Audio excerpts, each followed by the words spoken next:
তাইলে আজকে আমরা শিখবো হচ্ছে ববিনে কিভাবে সুতা ভরে, তাই না? ববিনটাতে প্রথমে আমরা 2-3টা প্যাচ ঘোরাইয়া নিব। কি করব?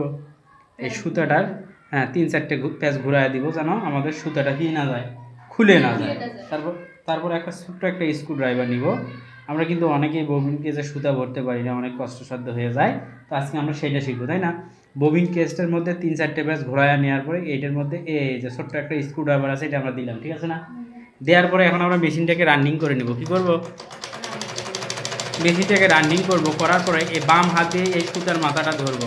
এই যে সুতাটা আছে আমাদের, এই সুতার মাথাটা বাম হাত দিয়ে ধরবো, ধরছি না? ধরার পরে আমরা কি করব, ডান হাত দিয়ে এই যে চাকাটার সঙ্গে এটা লাগাবো। কার সাথে? এই যে চাকার সাথে লাগাবো। লাগাইছি না?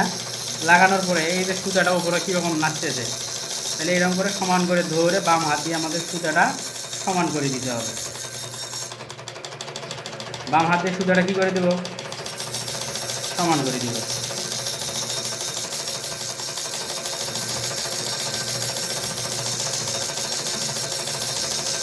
এই তো কত সুন্দরভাবে ভরছি। তাহলে আমরা কীভাবে ভরবো? সুতা ভরার নিয়ম কি? তাহলে প্রথমে আমরা ববিনের মধ্যে কয়েকটা মাথা কী করবো, 3-4টে পেঁয়াজ দিয়ে আটকায় নেবো, তাই না? আটকায় নেওয়ার পরে আমরা কী করব, এই যে ববিনের মধ্যে এই যে একটা ছোট্ট স্ক্রু ড্রাইভার দিব, দিয়ে আমরা কী করব, বাম হাত দিয়ে এই সুতার মাথাটা ধরবো, ঠিক আছে না? ধরার পরে এই যে চাকার সাথে লাগাবো। লাগানোর পরে এখন আমরা কী করব, এই তো কত সুন্দর হয়ে যেতে, ঠিক আছে না?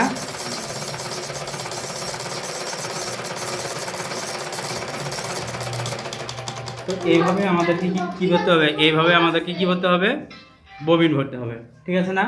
তো ঠিক আছে, আজকের মতো এই পর্যন্তই। আল্লাহ হাফেজ।